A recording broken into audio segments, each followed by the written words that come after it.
মূল্যসূচকের চাঙাভাবের মধ্য দিয়ে চলছে দেশের প্রধান পুঁজিবাজার ঢাকা স্টক এক্সচেঞ্জের লেনদেন। সপ্তাহের শেষ কার্যদিবসের লেনদেনের তথ্য নিয়ে আমাদের সঙ্গে যুক্ত আছেন সহকর্মী শাহরিয়ার ইমন। ইমন, আজ যে চাঙাভাব দেখা যাচ্ছে তাতে কোন খাত বেশি প্রভাব রাখছে, বিস্তারিত জানাবেন।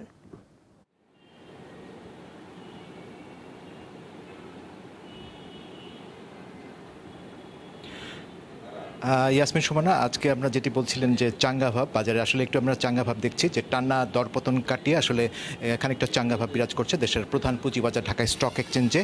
আর আপনি যেটি জানতে চেয়েছিলেন যে আসলে কোন কোন খাত, আমরা দেখছি যে আজকে যেসব খাতগুলো আসলে দাম বাড়ার ক্ষেত্রে এগিয়ে আছে সেগুলো হচ্ছে যে ব্যাংক খাতকে দেখছি আমরা এই খাতের বেশ কয়েকটি শেয়ার আসলে দাম বাড়ার ক্ষেত্রে এগিয়ে আছে।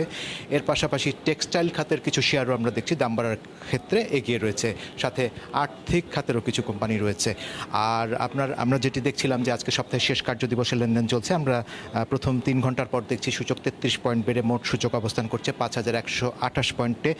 যদিও আপনার গতকাল কিন্তু সূচক প্রায় ৫,০০০ পয়েন্টের কিছু বেশি অবস্থান করছিল, সূচক ৫ পয়েন্ট বেড়ে ছিল গতকালকে ৫,০৯৪ পয়েন্টে। সেদিক থেকে বিনিয়োগকারীরা কিছুটা স্বস্তি ফেলছেন, কিছুটা তাদের মাঝে আস্থা ফিরে আসছে বলেই বাজারে সূচক বাড়ছে বলে ব্রোকারেজ হাউসগুলো জানিয়েছে।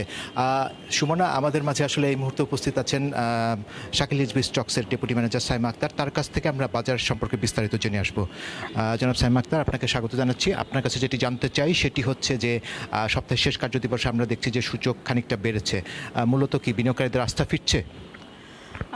টানা 2 সপ্তাহ, গত সপ্তাহে এই সপ্তাহে আমরা টানা একটা দরপতন দেখতে পাচ্ছি। সেটা স্পেসিফিক কিছু রিজনে ছিল, কারণ টানা একটা আপ ট্রেন্ডের পরে একটা ডাউন ট্রেন্ড, এটা খুব স্বাভাবিক ঘটনা। বাট এই উইকে আমরা দেখতে পেয়েছিলাম যে ডাউন ট্রেন্ডটা একটু শার্পলি ডাউন। স্পেসিফিক কিছু রিজন আছে, তার মধ্যে আছে কিছু পলিটিক্যাল আনস্টেবিলিটি আছে, দেন আমাদের কিছু সংস্কারের মধ্যে কিছু ছিল যে মার্জিনস রুলসের কিছু ইস্যু ছিল, সেগুলো বিনিয়োগকারীরা খুব আস্থার সহিত নিতে পারেনি। যদিও বিএসসিসি বলছে যে সেখানে 1 বছর থেকে 6 মাস এরকম সময় দেওয়া হবে সেখানে স্টেবিলাইজ করার জন্য। তো সেক্ষেত্রে তার মধ্যে আরও ছিল যেমন পার্টিসিপেন্টরা, যারা মার্কেট পার্টিসিপেন্ট ছিল, তারা অবজার্ভ করার জন্য মার্কেটটা বাই ভলিউমটা একটু কমিয়ে রেখেছিল। তো টানা দরপতনের পরে এখন দেখা যাচ্ছে যে বাই ভলিউমটা আশা করছি যে একটু স্টেবল পজিশনে আসছে, এবং মার্কেট পার্টিসিপেন্টরা আছে যারা আছে তারা আবার নতুন করে বাইয়ে ফিরবে। সেই ধারাটা আজকে সপ্তাহের শেষ দিবসে এসে দেখছি যে এই মুহূর্তে ভলিউম অ্যান্ড ইন্ডেক্স একটু পজিটিভ মুভমেন্টে আছে। তা আশা করছি মার্কেট পার্টিসিপেন্টরা আবার বাইরের মুখে ইন্টারেস্ট শো করবে।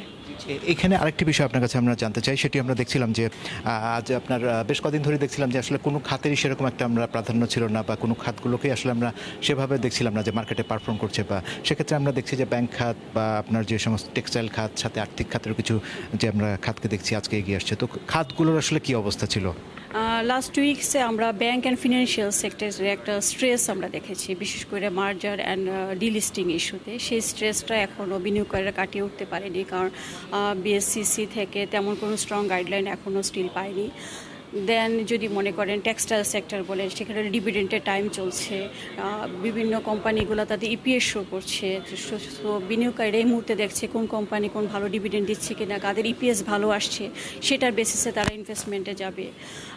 তারপর নীতিমালার যে কারেকশনগুলো আসছে, সেই নীতিমালার কারেকশনগুলো তারা অবজার্ভ করছে, তারা তাদের ফিডব্যাক দিচ্ছে। আমরা দেখতে পাচ্ছি যে তাদের ফিডব্যাক অনেকটা নেগেটিভ। হ্যাঁ, তো আশা করছি বিএসসিসি এই ব্যাপারে আশু পদক্ষেপ গ্রহণ করবে। BSCC in the mean time অনেকগুলা প্রেস ব্রিফও করেছে যে তাদের যেসব নীতিমালা সংশোধন পরিশোধন করার জন্য আস্থার জায়গাটুকু যেন আবার তারা ফিরে আসে। ইনভেস্টররা যেসব আমাদের যে ফিনান্সিয়াল রিপোর্টিংগুলো আছে সেটার জন্য অ্যাকুরেসি আসে। ওভারঅল আমাদেরকে বিনিয়োগকারীদের হতাশ হওয়া যাবে না। হ্যাঁ, হতাশার এখানে কোনো জায়গা নেই। ভালো কোম্পানি, ভালো ডিভিডেন্ড, ভালো ফিনান্সিয়াল রিপোর্টে যদি বিনিয়োগ করে, বিনিয়োগকারীরা অবশ্যই বেনিফিটেড হবে। আপনাকে অশেষ ধন্যবাদ এতক্ষণ সময় দেওয়ার জন্য। ইয়াসমিন সুমনা, আসলে আমরা সপ্তাহের শেষ কার্যদিবসের লেনদেনের মাঝে রয়েছি। প্রথম 3 ঘন্টার লেনদেনের পর আপনাকে জানাচ্ছিলাম যে বর্তমানে যে অবস্থাটি রয়েছে, আমরা দেখছি যে 250 কোটি টাকার মতো লেনদেন হয়েছে।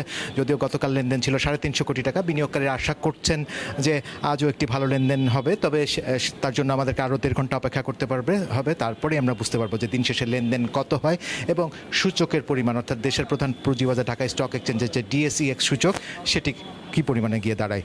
তো সবশেষ আমার ভাতে এখন পর্যন্ত এতটুকু ছিল দেশের প্রধান পুঁজিবাজার ঢাকা স্টক এক্সচেঞ্জ থেকে। সুমনা।